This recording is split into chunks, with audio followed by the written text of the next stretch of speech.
Head teacher exam के DElEd syllabus का जो पहला यूनिट है और उसमें फर्स्ट यूनिट का जो पहला टॉपिक है बच्चे तथा बचपन, सामाजिक, सांस्कृतिक तथा ऐतिहासिक समझ।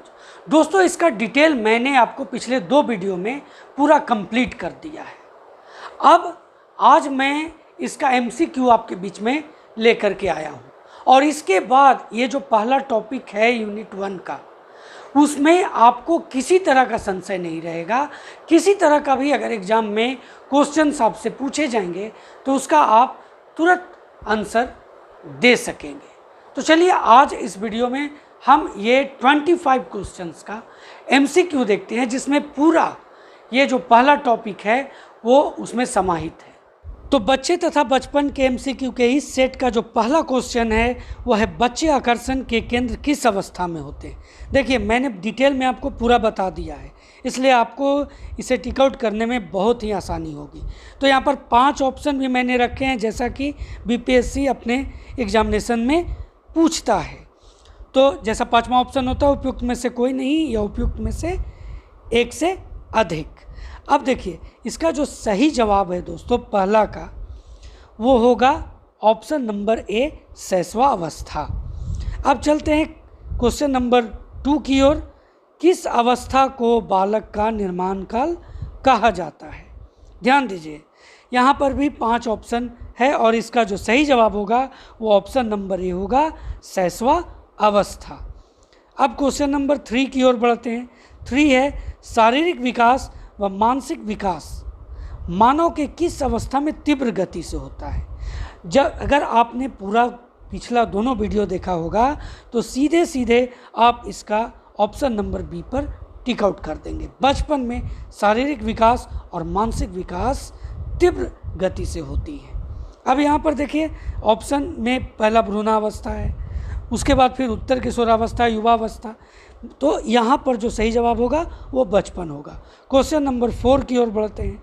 4 क्या है, किस मनोवैज्ञानिक ने बचपन को जीवन का अनोखा काल कहा है। बहुत बार ये क्वेश्चन पूछा जा चुका है और इसका जो सही जवाब है वो ऑप्शन नंबर सी है, क्रोल एवं ब्रूस ने कहा है। क्वेश्चन नंबर 5 क्या है, बाल्यावस्था बचपन को प्रतिद्वंदात्मक समाजीकरण का काल किसने कहा है। बाल्यावस्था या बचपन, दोनों में से कोई एक भी आ सकता है क्वेश्चन में। तो इसका जो सही जवाब है वो ऑप्शन नंबर बी है, किलपैट्रिक ने कहा है। क्वेश्चन नंबर 6 की ओर बढ़ते हैं। बच्चा अपने समाज के सांस्कृतिक एवं सभ्यता को किसके माध्यम से, माफ़ कीजिए, संस्कृति एवं सभ्यता को किसके माध्यम से आसानी से सीखता है। इस सही जवाब होगा इसका, खेल के माध्यम से। खेल के माध्यम से संस्कृति और सभ्यता को आसानी से सीखता है बच्चा। अब चलिए 7 क्वेश्चन नंबर की ओर बढ़ते हैं। बचपन की प्रमुख विशेषता क्या है। यहाँ पर देख रहे हैं 5 ऑप्शन मैंने आपके बीच में रखा है। क्वेश्चन जो 7 है उसमें ध्यान से देखिए, क्वेश्चन नंबर ए क्या है, ऑप्शन नंबर ए क्या है, भाषा शैली उत्पन्न होना। बी, सोचने समझने की बौद्धिक क्षमता का विकास। सी, भावनात्मक विकास। डी, शारीरिक तथा मानसिक विकास तीव्र गति से होना। और ई है, उपरोक्त में से कोई नहीं या उपरोक्त में से एक से अधिक। तो देखिए, अगर आपने इसका डिटेल देखा होगा तो ये जितने भी ऑप्शन आप देख रहे हैं, A, option B, option C, option D, ये चारों के चारों इसकी विशेषता है। तो इसका जो सही जवाब होगा वो ऑप्शन नंबर ई होगा। अब क्वेश्चन नंबर 8 की ओर बढ़ते हैं। कौन सी संस्थाएं बच्चे तथा बचपन को गढ़ती है। अब यहाँ पर ऑप्शन 5 है, इसमें ए है माता पिता, बी परिवार व पड़ोस, सी समुदाय व मीडिया, डी विद्यालय और ई उपयुक्त में से कोई नहीं या उपयुक्त में से एक से अधिक। तो इसका देखिए जो जवाब है कि जो संस्थाएं हैं जो बचपन को गढ़ती है वो सभी हैं, ए, बी, सी और डी, ये चारों। तो जो सही जवाब होगा वो ऑप्शन नंबर ई होगा। क्वेश्चन नंबर 9 क्या है, जीवन शैली के स्वरूप को प्रस्तुत करने का कार्य कौन करती है। यहाँ पर ध्यान दीजिएगा, समाज, संस्कृति, अर्थव्यवस्था, राजनीति या इनमें से कोई नहीं। इसका सही जवाब होगा दोस्तों ऑप्शन नंबर बी संस्कृति। क्वेश्चन नंबर 10 क्या है? किसने कहा कि संस्कृति सीखे हुए व्यवहारों तथा उनके परिणामों का वह समग्र रूप है जिसके निर्माणकारी तत्व किसी विशिष्ट समाज के सदस्यों द्वारा प्रयुक्त और संचारित होते हैं। ये किसने कहा है ना, बहुत क्वेश्चन पूछता है, इसलिए आपको इसे पूरा अपने दिमाग में सेट कर लेना है। इसका जो सही जवाब है, जैसा कि आप देख रहे हैं 5 ऑप्शन हैं और सही जवाब जो है क्वेश्चन नंबर 10 का वो होगा option number C Ralph Linton. Question number 11 की ओर बढ़ते हैं। संस्कृति का भौतिक पक्ष क्या है? 11 का जो आंसर होगा वो होगा ऑप्शन नंबर सी सभ्यता। ऑप्शन नंबर सी सभ्यता। संस्कृति का भौतिक पक्ष सभ्यता है। क्वेश्चन नंबर 12 की ओर बढ़ते हैं। भौतिक संस्कृति के उदाहरण क्या क्या है? ध्यान दीजिएगा, अब यहाँ पर 5 ऑप्शन है। अब देखिए, पहला है मकान, दूसरा वस्त्र, भोजन, बर्तन। तो देखिए भौतिक संस्कृति के ये सभी उदाहरण हैं, ये चारों। तो जो सही जवाब होगा वो ऑप्शन नंबर ई होगा, उपयुक्त में से एक से अधिक। अब नेक्स्ट क्वेश्चन की ओर बढ़ते हैं। सूक्ष्म या अभौतिक संस्कृति का उदाहरण क्या है? इसका ऑप्शन आप देखिए, ये ऑप्शन ए है धार्मिक, बी दार्शनिक, सी विश्वास, डी विचार तथा मूल्य और ई जैसा कि बीपीएससी रखता है।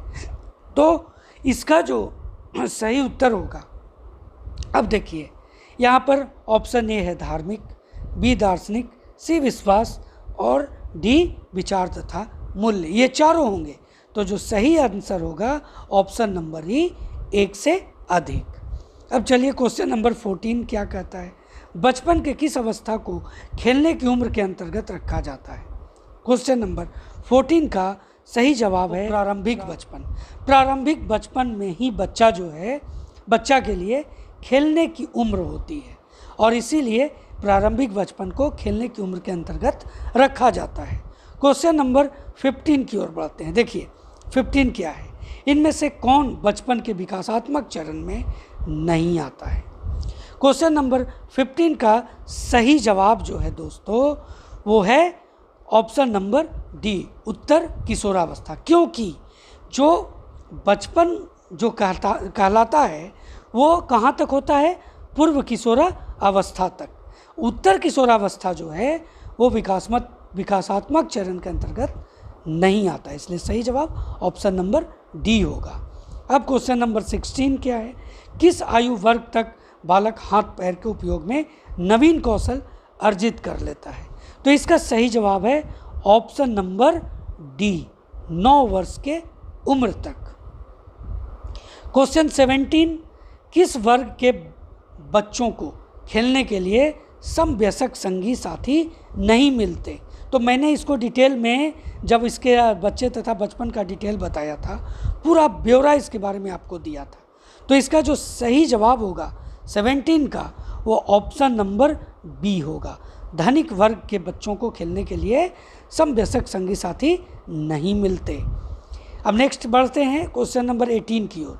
किस उम्र में मुख्यतः यौन अंगों का विकास होता है? तो इसका सही जवाब है दोस्तों ऑप्शन नंबर डी पूर्व किशोरावस्था। क्वेश्चन नंबर 19 किस अवस्था में बालक स्वयं के बारे में सोचना शुरू कर देता है? अब यहाँ देखिए इसका जो सही जवाब है ऑप्शन नंबर सी ही होगा, पूर्व किशोरावस्था। यानी यौन अंगों का विकास और स्वयं के बारे में सोचना, ये दोनों पूर्व किशोरावस्था के अंतर्गत आते हैं, जैसा कि मैंने आपको ऊपर में भी बताया। अब क्वेश्चन नंबर 20 क्या है? प्रसिद्ध पुस्तक जो है सेंचुरीज ऑफ चाइल्डहुड किसकी कृति है? अब 20 का जो सही जवाब है वो ऑप्शन नंबर बी है फिलिप एरिस।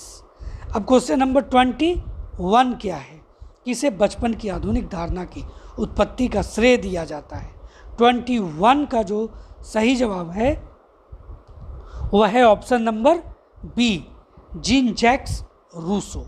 अब दोस्तों बात करते हैं 22 क्वेश्चन नंबर का। किसके अनुसार 17वीं शताब्दी से पहले बच्चे का प्रतिनिधित्व अन्य वयस्कों की तरह किया जाता था। ये किसने इस बात की पुष्टि की है? तो इसका जो सही जवाब होगा वो भी होगा फिलिप एरीज। अब क्वेश्चन नंबर 23 क्या है? भारत में हिंदी और अन्य कई भाषाओं में बच्चों के साहित्य के लिए एक लंबा सुनहरा समय कब आया? ये क्वेश्चन बहुत ही इम्पोर्टेंट है और इसका सही जवाब है ऑप्शन नंबर सी, 1930 के दशक में। अब क्वेश्चन नंबर 24 क्या है? इन्वेंशन ऑफ चाइल्डहुड, ये जो पुस्तक है ये किसकी कृति है? इसका सही जवाब है ऑप्शन नंबर सी, कनिंघम।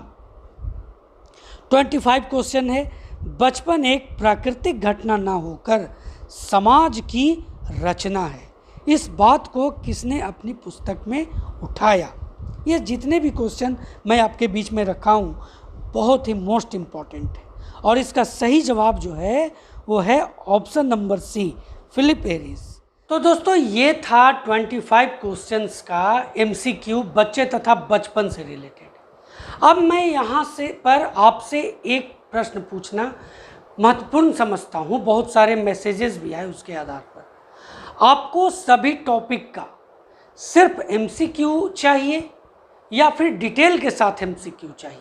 इस पर अपनी राय मेरे कमेंट बॉक्स में ज़रूर दें।